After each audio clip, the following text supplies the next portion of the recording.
안녕하세요. 엘빈TV 바리스타 임성주입니다. 자, 저희가 뒤에 배경이 좀 바뀌었죠. 제가 얼마 전에 이사를 좀 했어요.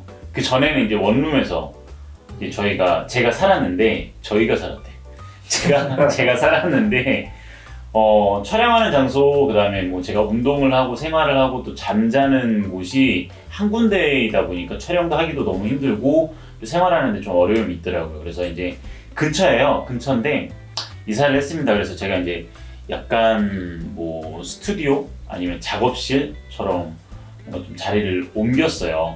뭐 그래도 뭐 이렇게 막 넓은 데로 옮기고 그런 거 아니라 또 이렇게 자리를 어떻게 최소한 최대한으로 이제 효율적으로 사용을 하려고 이게 또 자리를 꾸며봤습니다. 그래서 이 뒤가 조금은 이제 바뀌었어요.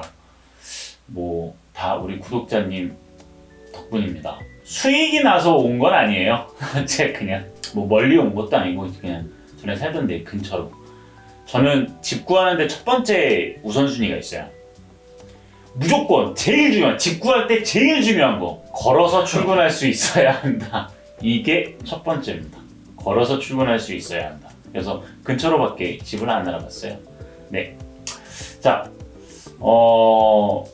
장소를 옮기고 나서 첫 번째로 찍는 영상이 뭐가 됐으면 좋겠다라고 생각을 한번 해보다가, 우리가 라떼아트 파트를 이제 쭉 계속 들어가기로 했잖아요. 그래서 그거를 좀 이제 진짜 본격적으로 들어가면 어떨까 한번 생각을 한번 해봤어요. 이거 지금 피처를 보면은 제가 저번에 영상에서 한번 소개해드렸던 피처들이 나와 있습니다. 여러 가지 피처가 있는데, 물론 업장에서 사용하실 때도 그렇고, 그리고 뭐 개인적으로 집에서 연습을 하실 때도 그렇고, 여러 가지 피처를 이렇게 쓰시는 걸로 알고 있어요. 근데 제가 아무래도 이제 여러분들하고 라떼아트에 대해서 뭔가 공유를 할 때는 가장 많이 사용하는 피처를 쓰는 게 아무래도 좋겠죠. 그래서 가장 많이 쓰는 600ml짜리 피처를 가지고 여러분들한테 설명을 해드리도록 하겠습니다. 지금 보시면 뭐 옆에 우유도 없고 커피도 없고 아무것도 없어요. 뭐 이렇게 라떼아트 설명을 하다 보면은 이제 머신하고 같이 우리가 작업을 해야 되는데 아무것도 없잖아요. 근데 오늘은 재료를 사용하는 게 아니라 이 피처를 잡는 방법에 대해서 좀 얘기를 해볼까 해요. 이게 뭐 그냥 피처 처음에 이렇게 잡으세요 그러면은 그냥 이렇게 잡으세요. 그냥 마치 이렇게 막 맥주잔 잡듯이, 그냥 이렇게 머그잔 잡듯이 이렇게 잡는데, 그냥 이렇게 아무렇게나 잡고 이제 라떼아트를 하게 되면은 뭐 라떼아트의 방향이나 아니면 무슨 뭐 핸들링 할 때의 뭐 좀 수월함이나 이런 게 조금은 이제 힘들 수가 있어서 파지법을 알고 넘어가시는 게 굉장히 좋습니다. 물론 파지법이라는 게 좀 많이 다양하게 있어요. 라떼아트를 하시는 분들마다 여러 가지로 파지법을 하시는데, 오늘은 제가 하는 방법을 이제 여러분들한테 소개해 드리려고 합니다. 보통 보면은 손잡이가 이렇게 디귿자 형태로 되어 있어요. 디귿자 형태로 되어 있고, 위에가 일자, 그 다음에 밑으로 내려오고, 밑에가 이제 연결되어 있는 애들도 있고 연결이 안 돼 있는 애들도 있습니다. 얘 같은 경우는 이제 연결이 안 돼 있죠. 밑에 살짝 꺾여 있긴 한데 여기가 이제 떨어졌어요. 뭐 이런 형태도 있고, 아예 이게 없고 그냥 기역자로만 되어 있는 형태도 있습니다. 자, 근데 이렇게 손가락이 5개가 있다고 하면은 엄지하고 검지로 보통은 다 잡아주시고요. 나머지 3손가락은 그냥 걸쳐만 주신다라고 생각을 하시면 돼요. 자, 어떻게 하냐면은 이 윗부분 있죠? 윗부분을 엄지와 검지로 잡아주시고, 나머지 3손가락으로 이 기둥 부분을 걸쳐 주신다고 생각을 하시면 됩니다. 네. 근데 이렇게 걸쳐 주실 때 이렇게 손가락을 다 넣어서 이렇게 잡는 게 아니고 손가락으로 진짜 감싼다라는 느낌만 있으시면 돼요. 근데 이렇게 사람들마다 손의 크기가 너무 다양하기 때문에 엄지하고 검지 갖다가 여기를 잡았을 경우에 3손가락 여기 다 들어가시는 분들도 계시고, 2손가락만 들어가시는 분들도 계시고, 한 손가락만 들어간 사람은 없겠지. 없죠. 네. 어쨌든 이게 사람마다 손의 크기가 좀 더 다르기 때문에 뭐 손가락을 다 집어넣으세요, 뭐 빼세요 이렇게 말씀을 하기는 힘들고 그냥 정확하게 감싸서 흔들리지 않게 한다라고만 해주시면 그것만 기억해 주시면 될 것 같아요. 그래서 저 같은 경우는 두 손가락을 잡습니다. 그래서 이쪽에서 보시면은 검지로 잡았죠? 그 다음에 세 번째 손가락, 네 번째 손가락으로 이 기둥 부분, 이 부분을 잡아요. 이런 식으로. 그리고 새끼손가락 같은 경우는 그냥 옆에다가 가볍게 붙입니다. 그래서 옆에서 보면은 이런 형태가 돼요. 위에서 잡을 때 엄지하고 검지로 잡잖아요. 근데 검지로 잡을 때 그냥 이렇게 막 정말 감싸서 아니면 이렇게 뭐 걸쳐서 이렇게 잡는 게 아니라 자, 검지를 세워서 이 일자 옆에다가 세우시고요. 가운데를 세워서 그리고 엄지는 이 똑같이 11자로 되는 게 아니라 약간 십자 형태로 그래서 이 지문 부분 있죠? 엄지 가운데 가장 튀어나와 있는 부분으로 이 옆을 눌러주신다고 생각하시면 돼요. 그러면은 가장 안 흔들리게 안정적으로 잡으실 수가 있습니다. 뭐 사람마다 따라서 이 윗부분을 잡아주시는 부분도 있고 이렇게 밑에 부분을 잡아주시는 부분이 있는데 사실 어디를 잡느냐는 사실 그렇게 크게 중요하지는 않고요. 예, 사람 손마다 조금씩 다르니까 중요한 거는 흔들리지 않게 이게 막 너무 힘을 안 줘서 막 이렇게 막 걸쳐져가지고 막 이렇게 흔들거린다던가 아니면은 너무 과도한 힘을 줘서 이게 하기가 힘들다던가 뭐 그런 것만 피해 주시면 됩니다. 그래서 엄지하고 검지에다 가장 신경을 많이 써서 내 손가락에 있어서 가장 신경을 많이 써서 집중을 해주시는 부분이고요. 나머지 세 손가락은 그냥 가볍게 잡아주신다고 생각을 하시면 돼요. 그리고 자, 굉장히 중요한 부분이 있습니다. 뭐냐면 보통 이거를 이렇게 잡으세요라고 해가지고 엄지, 검지하고 세 손가락으로 잡으세요라고 해서 그럼 보통 이렇게 잡는단 말이에요. 이렇게 잡아요. 이렇게 잡으면 문제가 뭐냐면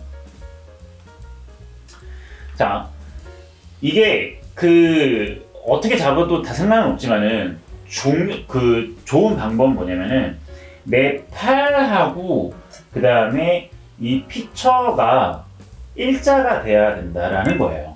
일자가 돼야 돼요. 그러면 어떻게 되냐면은 자 보세요.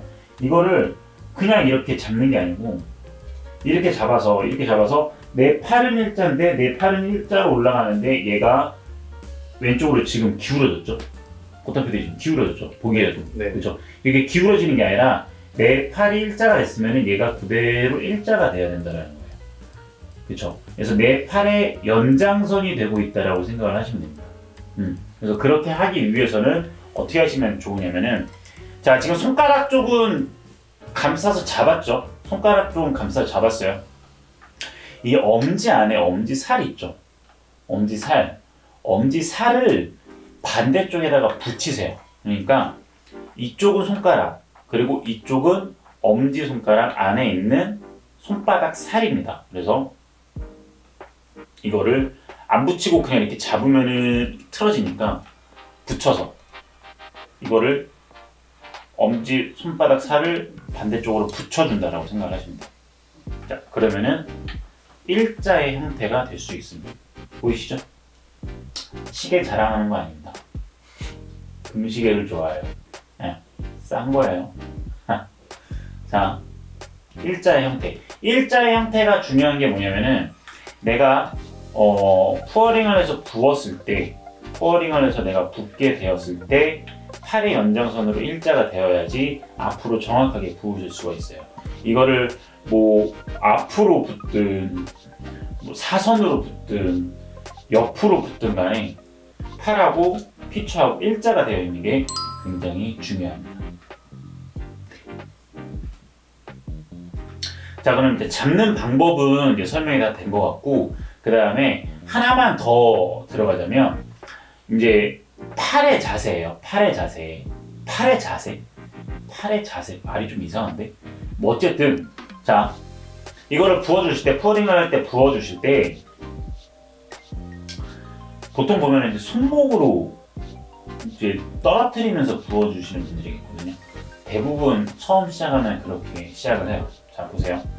잔이 있다면 내가 처음에 안정화를 하죠. 안정화를 하고 부을 때 부어야지라고 시작했을 때 이 손목이 움직이면서 손목으로 붓는 분들이 계세요. 이런 식으로 손목으로 부어주세요. 이렇게 붓습니다. 이렇게 부으면 문제가 뭐냐면은, 자, 내 시작점이 있죠. 내 라떼아트의 첫 시작점이 있어요. 첫 시작점이 여기인데 지금 이 포인트인데 손목을 움직이게 되면은 포인트가 움직여 버립니다. 포인트가 밑으로 떨어지게 돼요. 밑으로. 그러면은 내 그림의 시작점이 바뀌기 때문에 그림이 안전하게 나올 수가 없습니다. 네. 손목으로 떨어뜨리다 보면은 그걸 맞추기 위해서 왼손도 같이 따라와 줘야 돼요. 이게 초보자한테는 당연히 어렵겠죠. 할 수가 없어요. 그래서 라떼아트를 할 때는 손목을 굳힙니다. 손목을 쓰지 않아요. 손목을 움직이지 않습니다. 이거는 다른 뭐 핸들링이나 뭐 이런 걸 할 때도 손목은 움직이지 않아요. 그래서 어떻게 부어주냐면은, 자 보세요. 시작점이 여기 포인트가 있을 때 이 포인트를 움직이지 않고 부어주려면 이 뒷공문이 있죠. 이 부분을 들어주시면 돼요. 들면서 부어주는 거예요. 들면서. 그래야지 첫 포인트가 바뀌지가 않아요. 그러려면은 이 상태에서 내 팔꿈치가 움직여준다라고 생각을 하시면 됩니다. 포인트가 있을 때 팔꿈치가 움직여서 팔꿈치가 위로 올라가서 푸어링을 해준다. 그러면 포인트가 변하지 않아요. 그렇죠? 손목이 움직이지 않고 팔꿈치가 움직여준다. 자, 그러면 내 이 피처의 위치가 만약에 내 머리에 있어. 자세하게 보려고 아트를 이렇게 해. 어떻게 되겠어요? 팔꿈치를 움직여야 되는데 너무 올라가는 거야. 안 켜? 아, 이거 하면서도 웃기네. 너무 올라가. 너무. 물론 이렇게 하시는 분들도 계세요. 잘 하시는 분들 중에는 눈앞에서 라떼아트 하시는 분들이 계세요. 근데 그런 분들은 이미 자기 몸이 훈련이 돼 있는 상태에서 하시는 거예요. 그 전에 기초 작업이 다 돼 있고 더 디테일해 하려고 이제 눈앞에서 하는 거지, 처음부터 그분들이 눈앞에서 한 건 아니에요. 그래서 가장 좋은 거는 자기 가슴 앞에서 이제 피처를 놔두고, 가슴 앞에 피처를 놔두고 부어주시는 게 팔꿈치를 움직이는데 자세가 굉장히 안정적일 수가 있다고 보시면 됩니다. 너무 아래에다가 하시는 것도 사실 그렇게 좋은 방법은 아니에요. 내가 한번 이런 적이 있어. 라떼아트를 여기서 하시는 거야. 상상이 안 됐어요. 아니, 라떼아트를 이렇게 잘 하시다가 안정화를 하다가 여기서 이렇게, 왜 그러세요? 그랬거든. 근데 그분 친구분들이 있었어. 그분이 한 4분 이렇게 팀으로 오셨거든. 4분 다 똑같이 해. 4분이 다 이렇게 하시는 거야. 그래서 왜 저러시지? 그랬더니 그분을 가르쳤던 선생님이 그렇게 하셨대. 그래서 그치, 선생 따라가기는 하지. 희한해. 안 되죠, 당연히.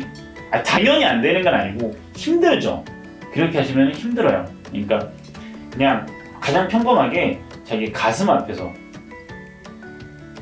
손목을 쓰지 않고 팔꿈치를 들어 올리면서 라떼아트를 하시면 된다. 그리고 자연스럽게 내가 팔꿈치를 들어 올리면서 이렇게 푸어링을 하다 보면은 자연스럽게 몸이 살짝 앞으로 기울어지게 돼요. 살짝 안정화를 하고 푸어링을 할 때 살짝 기울여지면서 합니다. 그러면은 왼손이랑 오른손이랑 동시에 좀 더 작업을 해주기가 편해요. 이렇게 가끔 하다 보면은 이제 자기도 라떼아트 연습을 했었잖아요. 네. 오른손 부어주면서 왼손 받아주니까 오른손 왼손 동시에 움직이기가 조금 힘들죠, 처음에는. 왜냐면 오른손만 신경 쓰기에도 조금 힘든데. 그렇죠.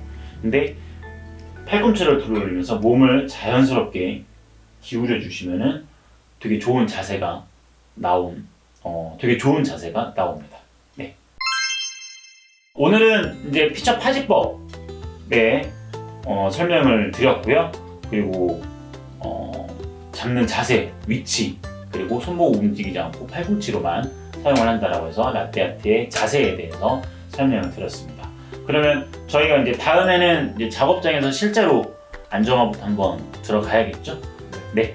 그러면 질문 있으시면은 댓글로 질문 달아주시고요. 그럼 저희는 다음 영상에서 뵙도록 하겠습니다. 지금까지 엘빈TV 바리스타 임성주였습니다. 감사합니다.